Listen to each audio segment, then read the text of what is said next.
kita telah menetapkan tersangka baru. Langkah saya sih, saya pengen balik lagi anak saya begitu.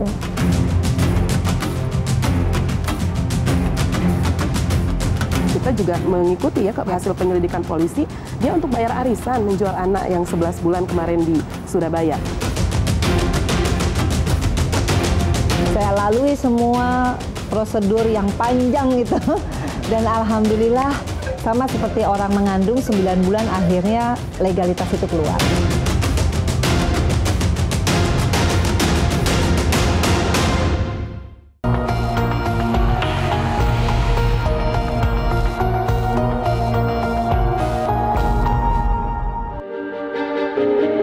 Siang itu, tim NSA menyusuri salah satu sudut kota Jakarta. Kami ingin bertemu pasangan suami istri yang sudah menjual bayinya. Keluarga muda ini kini tiba-tiba menginginkan bayinya kembali atas dasar penyesalan. Sebut saja RN dan FT.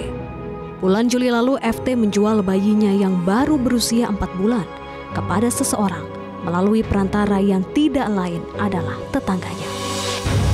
Faktor ekonomi menjadi alasan FT terpaksa menjual bayinya. RN, sang suami, mengaku tidak mengetahui jika istrinya sudah menjual darah dagingnya. Saya juga nggak tahu, saya pernah nanya sama istri saya, kenapa anak saya dikasih ke neneknya. Nah, saya sempat tanya, karena kecukupan sehari-hari buat makan nggak cukup, apalagi buat susunya.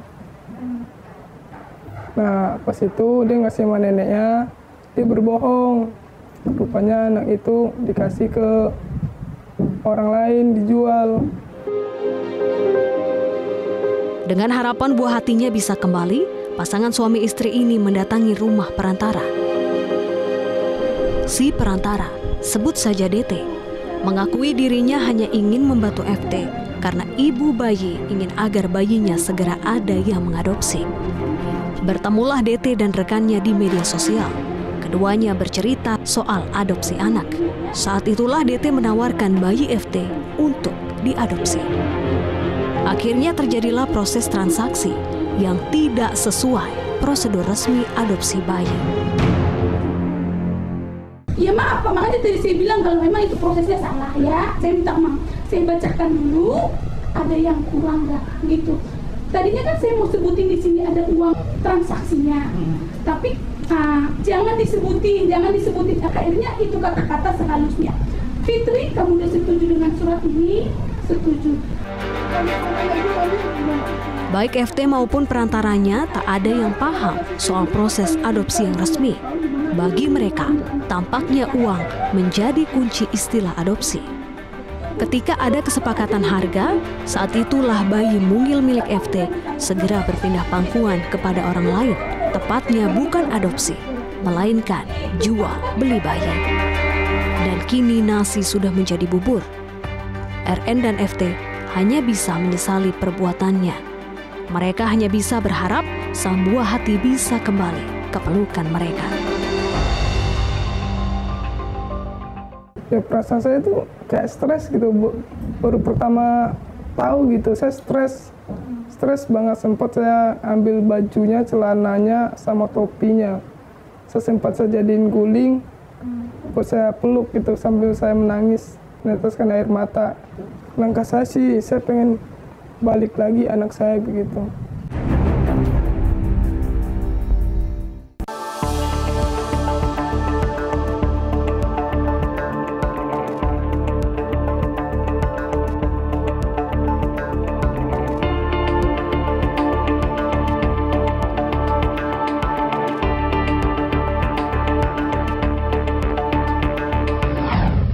Fenomena jual beli bayi di Indonesia ternyata masih ada.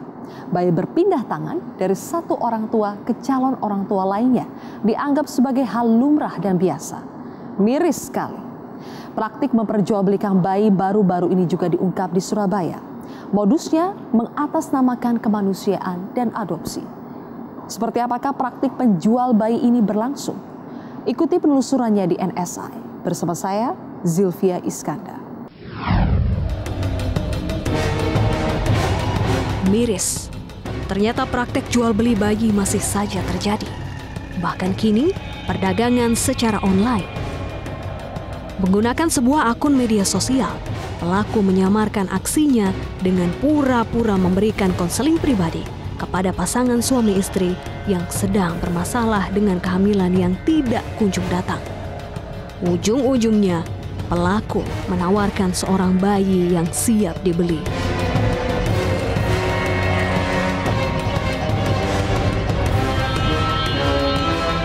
Kelompok jual beli bayi di dunia maya ini beberapa waktu lalu berhasil diungkap Polrestabes Surabaya.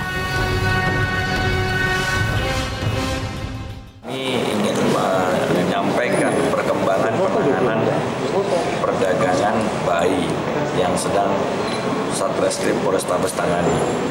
Kita telah menetapkan tersangka baru, yaitu adalah ibu daripada bayi yang seminggu atau 3 hari yang baru dilahirkan, kemudian bapaknya, dan satu lagi adalah yang perantaranya. Sang pemilik akun berinisial AP mengaku pengalamannya bekerja di lingkungan yang mengurus anak terlantar memberinya celah untuk melakukan bisnis sadis menjual bayi. Ia menawarkan bayi pada pasangan suami istri yang belum juga memiliki anak. Iya, saya pernah kerja sebagai relawan di PMI Surabaya sebagai anggota KSR. Saya juga pernah di Yayasan Alit yang mengatasi anak-anak yang terlantar. Saya juga punya yayasan kebetulan. Nah, kebetulan juga jurusan kuliah saya di jurusan Pendidikan Kesejahteraan Keluarga. Di situ saya tergerak untuk membuka sebuah sharing ya, konten sharing di Instagram saat itu tentang masalah keluarga. Seperti itu. Jadi konsultasi hati itu memang tujuannya cuma sharing masalah kekeluargaan saja sebenarnya. Dari kuliah saya kayak gitu. Nah, suatu ketika ada ibu hamil di luar nikah, kebetulan mahasiswi juga, itu minta bantuan saya. Solusinya bagaimana untuk mengatasi saya yang hamil di luar nikah, ditinggal sama pasangan juga, itu bagaimana selain aborsi gitu. Akhirnya kita dampingin ke orang tua. Kita dampingin ke orang tua, diterima orang tuanya. Nah, semua kegiatan seperti itu saya posting di Instagram. Semua kegiatan saya membantu orang itu saya posting di Instagram. Nah, sejak itu banyak ibu hamil di luar nikah yang minta bantuan ke saya. AP sesungguhnya mengetahui bahwa yang ia lakukan adalah perbuatan yang melanggar hukum. Namun ironisnya, ia tetap menjalankan praktek jual beli bayi dengan dalih membantu. Bayi yang diperjualbelikan oleh AP kebanyakan adalah hasil hubungan di luar nikah. Orang tua yang tidak menginginkan bayinya dibujuk untuk melepaskan bayinya dengan tawaran sejumlah uang. Sementara pembelinya adalah pasangan suami istri yang sudah lama mendambakan momongan. Ya, pengungkapan kasus ini berlatar belakang dari patroli cyber kita yang menemukan akun di Instagram. Di situ ada beberapa penawaran bagi ibu yang mempunyai problem. Yang pertama, anak yang masih dalam kandungan, kemudian ibu yang melahirkan yang di luar nikah, kemudian ibu yang tidak mampu untuk pembiayaan perawatan anak dapat menghubungi ke yayasan itu. Dari akun itu ada beberapa follower, kemudian dibentuklah grup WA. Kelihayan AP memberikan konseling pada pasutri maupun pada perempuan yang hamil di luar nikah. Rupanya diperolehnya saat AP menimba ilmu di sebuah kampus dan dari pengalamannya bekerja sebagai konselor sukarela. Berbekal pengalaman itulah, AP dapat membangun hubungan yang persuasif dengan pengikut akunnya, bahkan hingga bisa membujuk mereka untuk menjual atau membeli bayi. AP mengaku, akun konselingnya mendapat animo yang cukup besar dari masyarakat. Lebih dari 100 warganet menghubunginya melalui direct message Instagram. Dan ternyata sebagian besar yang menghubunginya adalah ibu muda yang hamil.